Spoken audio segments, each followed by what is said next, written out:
Have you noticed how suddenly everyone's talking about countries moving away from the US dollar?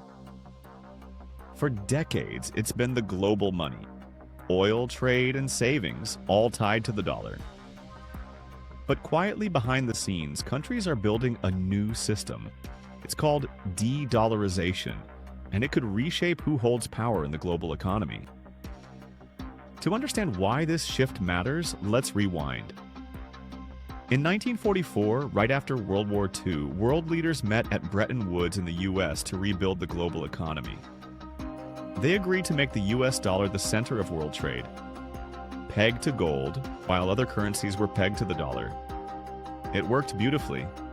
The dollar became as stable as gold itself. Then came 1971, the Nixon shock. Even when America ended the gold backing in 1971, countries still trusted it. Why? Because of oil. When the US struck a deal with Saudi Arabia to price oil only in dollars, every nation suddenly needed dollars to buy energy. That's how the Petrodollar system made the dollar king. But over time, that power began to feel like control. Every time the US raised or cut interest rates, other countries suffered the ripple effects. When Washington imposed sanctions, like on Russia or Iran, it cut them off from the dollar-based payment network, and that scared others.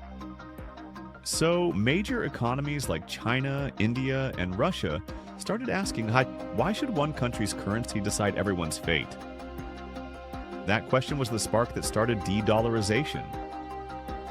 Fast forward to today, and this shift is no longer theoretical. It's happening. China and Russia now settle almost all of their trade in yuan and rubles.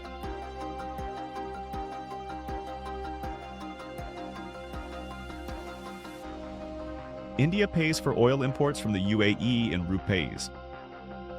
The BRICS nations, Brazil, Russia, India, China, and South Africa, are building BRICS Pay, a digital system to trade directly in local currencies. And central banks around the world are buying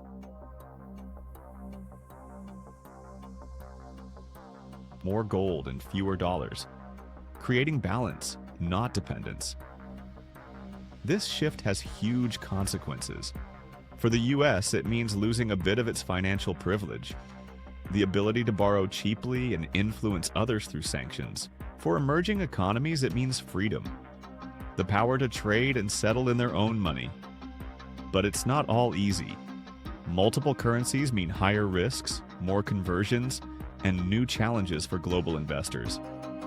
So while it brings independence, it also adds complexity. So, are we heading toward a world without the dollar? Not exactly. The dollar won't vanish, like it's too deeply woven into global finance. But the world is becoming multipolar, with several strong currencies sharing influence. The euro, the yuan, the rupee, and even new digital central bank currencies like the ECNY or the digital rupee. The difference is, no one country will dominate everyone else. De-dollarization isn't rebellion, it's evolution. The global economy is simply learning to stand on more than one leg.